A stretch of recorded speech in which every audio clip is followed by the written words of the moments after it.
another HSE-related videos from HSE Council. In this video we are going to explain about the frequently asked questions and their answers about the workplace safety.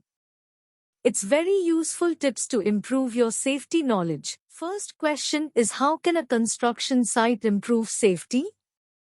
Health and safety is an integral part of managing the workplace and shouldn't be treated as a stand-alone system. Minimizing and preventing work-related injuries and illnesses isn't just a legal requirement, but essential to cultivating a safe and productive working environment. The best way to improve your safety procedures on a construction site is to have clear, easy-to-understand procedures and ensure all workers are trained and aware of the importance of following the safety guide. And be aware of your surroundings. Study your surroundings well and be aware of the potential hazards. Next important question is, what is workplace safety audit? A safety audit is done at work sites to determine the efficiency, reliability, and effectiveness of the health and safety procedures. These are done to ensure that companies' day-to-day activities comply with safety regulations. A health and safety audit is an assessment of a company's systems, procedures and policies related to employee health and safety to ensure compliance with current regulations. Primarily, audits enable you to protect employees, customers, and visitors from harm. But ultimately, a professionally conducted audit can also safeguard the existence of the company.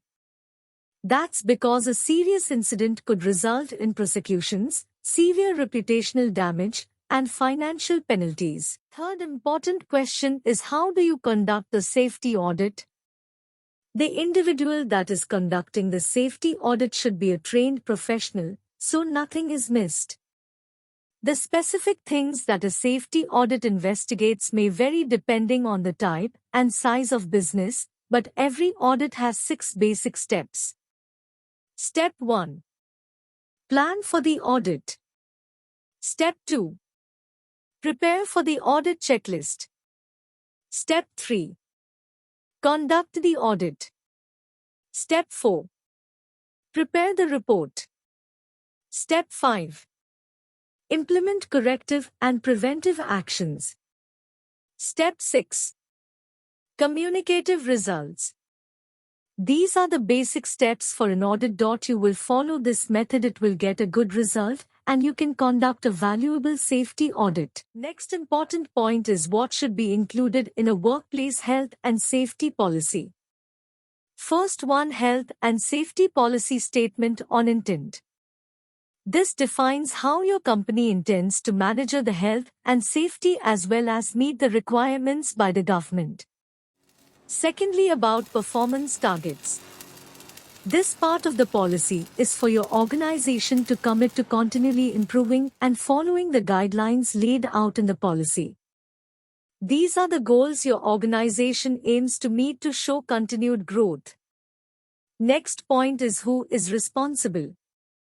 Each organization have a designated member of team who takes ownership of ensuring the safety policy is followed and kept up to date.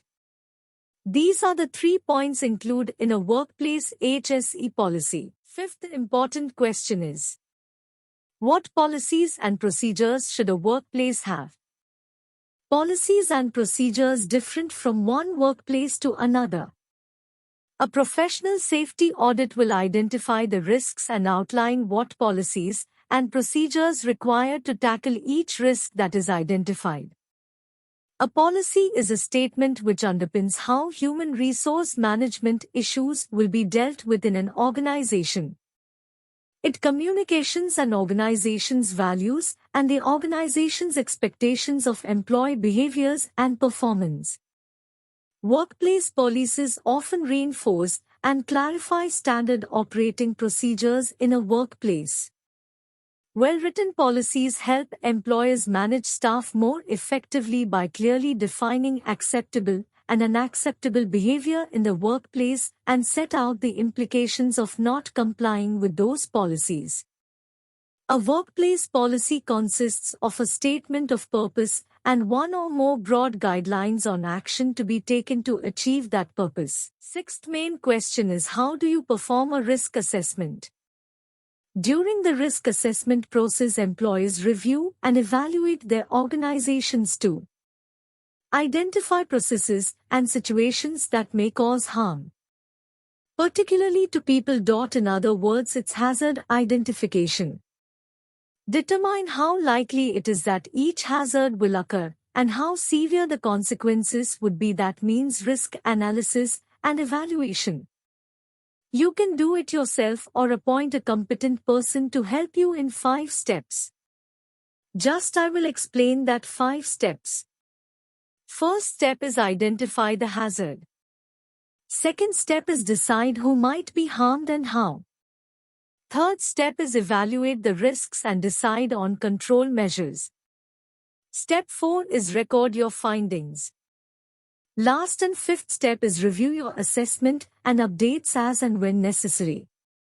In this way you can perform your risk assessment. Another important question is, what is a safety gap analysis? A safety gap analysis is a form of a safety audit that measures your current safety procedures against your safety requirements. In other words, it systematically passes your safety program to look for gaps in your safety program coverage. A gap analysis is designed to promote safety and eliminate incidents in your business, leading to improved productivity and profitability. These are the frequently asked questions in the workplace safety. I hope in this very useful to improve the safety culture in your site. Thanks for watching.